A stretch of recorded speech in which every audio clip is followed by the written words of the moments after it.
या प्रकरणाची सुरुवात कुठे होते हे आपण लक्षात घेतलं पाहिजे। एक पासपोर्ट मिळवण्याकरता त्यांनी अहिल्यानगर जिल्ह्यामध्ये ॲप्लिकेशन केली। ते तिथे राहत नसताना असा अहवाल यायला हवा होता की हा व्यक्ती इथे राहत नाही, ते अहवालात कुठेही मेन्शन केलं नाही। तेव्हा कोणाचा दबाव होता, निवडणुकीत त्यांनी कोणाचं काम केलं होतं, कोणाचा आशीर्वाद होता। सिनेमाच्या प्रीमियरला तुम्ही आज जाणार होते, ज्याला राज ठाकरे आणि महेश मांजरेकर येणार होते, मी त्यांना फोन करून सकाळीच कळवलं होतं, कारण ज्यावेळी 5 वाजताचा कार्यक्रम होता आणि ज्यावेळी सगळी आमची रचना मी बघितली त्यावेळी माझ्या लक्षात आलं की मी काही मुंबईत पोहोचू शकत नाही। त्यामुळे मी सकाळीच त्यांना फोन करून कळवलं, त्यामुळे माझ्याकरता ते वेगळा दाखवणार आहेत। सर, एक शेवटचा घायवळचा प्रश्न, गेले आठवडाभर राज्यात घायवळ प्रकरण गाजत आहे। गृहराज्यमंत्री तुमच्या अडचणीत आले, त्याच्यानंतर तुमच्या भेटीगाठी झाल्या, तुमच्या एका मंत्र्याचं नाव येतंय किंवा विधान परिषदेचे अध्यक्ष जे आहेत त्यांच्यावरती आरोप झाले की त्यांच्या सोयीने हे सगळे चालू आहे। व्हिडिओ समोर आले बरेच सगळ्या नेत्यांचे। तुम्ही मुख्यमंत्री म्हणून याच्या संदर्भामध्ये नेमकी काय कमेंट कराल?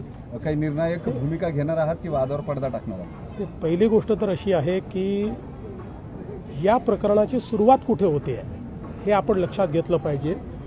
आणि ती सुरुवात आज सिद्धार्थ शिरोळे यांनी जी प्रेस कॉन्फरन्स घेतली आहे त्यात आपल्या लक्षात आली असेल की याची सुरुवात ही आहे की एक पासपोर्ट मिळवण्याकरता त्यांनी अहिल्यानगर जिल्ह्यामध्ये ॲप्लिकेशन केली आणि त्यावेळी तेव्हाच्या नेत्यांच्या राजकीय दबावापोटी त्यांना पूर्णपणे क्लीन चिट पोलिसांनी दिली आणि अहवाल सादर केला की यांच्यावर कुठलाही गुन्हा नाही, ते तिथे राहत नसताना असा अहवाल यायला हवा होता की हा व्यक्ती इथे राहत नाही, ते अहवालात कुठेही मेन्शन केलं नाही आणि त्यामुळे हा पासपोर्ट त्यांना मिळाला आणि ते पळून जाऊ शकले।